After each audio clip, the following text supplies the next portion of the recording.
Hello, bienvenue dans le Doxantu digital de l'agence de presse sénégalaise. Aujourd'hui, je vous amène à Djeddah 2, dans la commune de Kayi, à la rencontre de Lamine.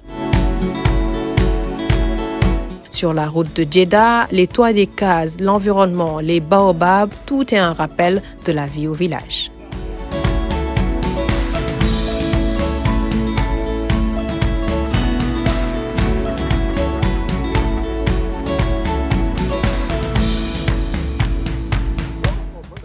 Jeune entrepreneur, il est un modèle dans son petit village situé à plus de 200 km de Dakar.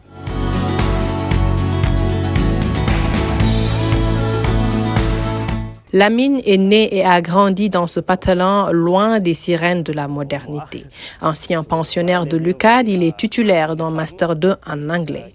Mais sa connexion avec son petit village l'a poussé à tout abandonner pour rentrer au bercail.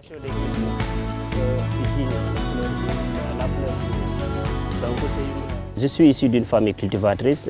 Étant petit, j'étais toujours durant les vacances au champ familial.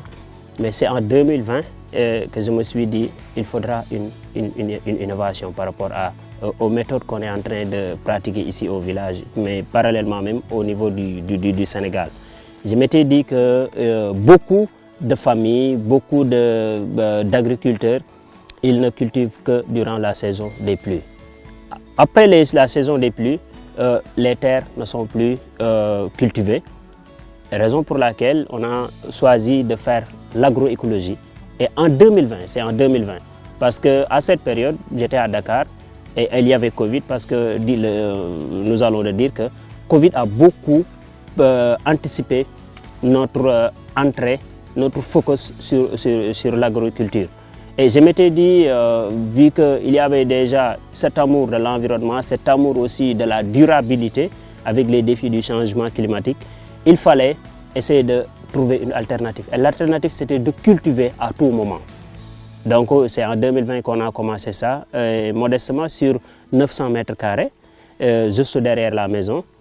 Et là-bas, alhamdoulilah, à l'instant, à 4 ans, nous avons pu planter maximum d'arbres fruitiers. Donc les arbres fruitiers ont pris l'espace, et raison pour laquelle nous sommes déplacés ici sur cette nouvelle parcelle qui est de 1,5 hectare. Le jeune anglophone a choisi la terre. Dans sa ferme agroécologique, il pratique une agriculture respectueuse des normes environnementales. Aujourd'hui, il s'évertue à apporter sa contribution à l'autosuffisance alimentaire au Sénégal.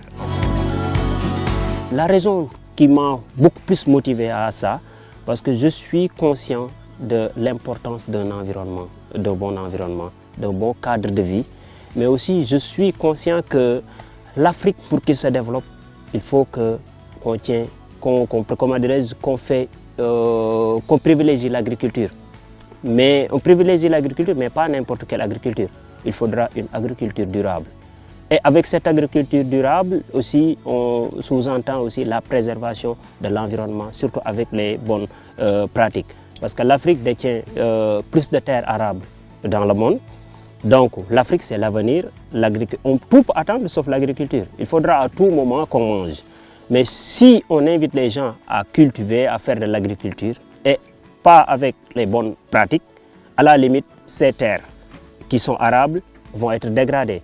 À la limite, cet environnement, cette biodiversité, cette richesse de l'Afrique va disparaître.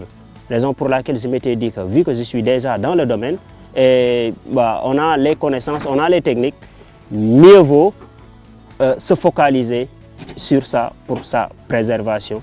Afin aussi d'inviter les personnes, de les inciter et de les motiver. Ici, on inspire, on motive, on encourage et on appuie la jeunesse par rapport au changement climatique, par rapport à l'agriculture durable. Jeune, mais Lamine est conscient des défis. Son parcours est parchemin d'embûches, mais il n'a jamais abandonné. Car pour lui, il doit faire partie de ces jeunes qui doivent changer le Sénégal. C'est pourquoi aujourd'hui, Natangué Ferme veut être un modèle pour la jeunesse.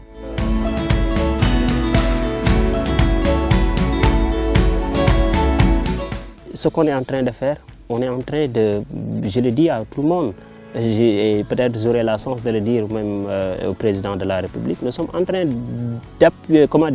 d'aider l'État avec sa jeunesse, à travers ce qu'on est en train de faire ici à la ferme. Parce que non seulement nous produisons des aliments, des légumes, pour répondre à la question, il y a beaucoup de types de variétés qui sont cultivées, de spéculations qui sont cultivées ici. Parce qu'avec l'agroécologie, tous les légumes qui sont consommés localement sont en train d'être cultivés ici. Et avec les rotations de culture, parce que sur cet espace, nous avions mis du gombo durant la saison sèche, durant la saison des pluies. Et à l'instant, on est en contre-saison, on l'a mis de l'autre partie pour faire la rotation des cultures. Et là où nous avions mis le gombo, nous sommes en train de préparer pour mettre là-bas aussi de l'oignon. Et avec ces cultures principales, il y a toujours aussi ces cultures, ces sous-cultures, qui sont des associations de cultures.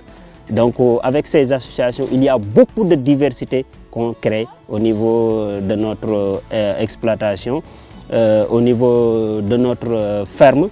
Mais au-delà des légumes, nous produisons aussi des fruits. Et pour ce qui est des fruits, il y a beaucoup de fruits. Il y a les citronniers, les bananiers, il y a aussi quelques manguiers.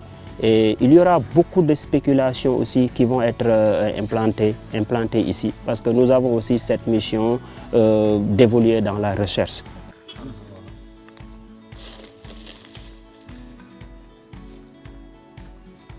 Le chemin fut long, difficile et pénible par moments, mais il n'a jamais baissé les bras.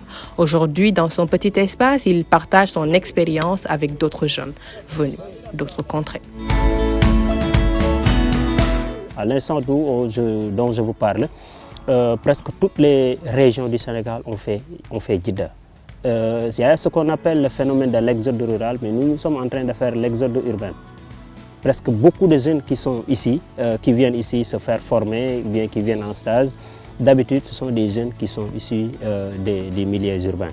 Donc, et ces jeunes aussi, vraiment, dès qu'ils sont là, ils sont avec nous et vraiment ils sont satisfaits. Au-delà des techniques que nous leur partageons, ce qui est plus important, on dirait qu'on active aussi des jeunes à entreprendre.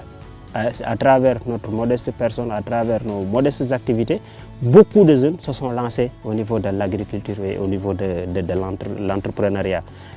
Bien que ça, peut-être, on n'y gagne pas en argent, parce qu'on ne paye pas, parce que ce sont des stagiaires. Mais l'importance en est que nous sommes en train de les influencer, nous sommes en train de leur partager nos ressources. Les jeunes qui quittent un peu partout du Sénégal et d'ailleurs pour venir ici au niveau de la ferme, qui travaillent avec nous, on partage le repas, on partage toutes nos ressources avec ces jeunes. Donc c'est pour montrer à la jeunesse que c'est possible de réussir au niveau du Sénégal. Et vraiment, c'est ce message que je lance à la jeunesse. Ne vous précipitez pas. Step by step. Commencez petit, rêvez grand, mais commencez petit. Parce que nous, on est un parfait exemple de ça. En commençant en 2020, je ne savais même pas préparer la pépinière. Et après 2 ans, j'ai fait beaucoup de recherches, je me suis investi en temps, en argent, en toutes ressources possibles. Au bout de 2 ans, je suis devenu maître formateur en agroécologie. La vie de l'entrepreneur est composée de défis et de difficultés. Pour Lamine Ndao, le natif de Djeddah 2, l'accès au financement reste l'un des défis majeurs. C'est pourquoi aujourd'hui, il espère de tout cœur concrétiser les démarches entreprises auprès de la DER, mais également d'autres structures pour développer sa Natangué ferme.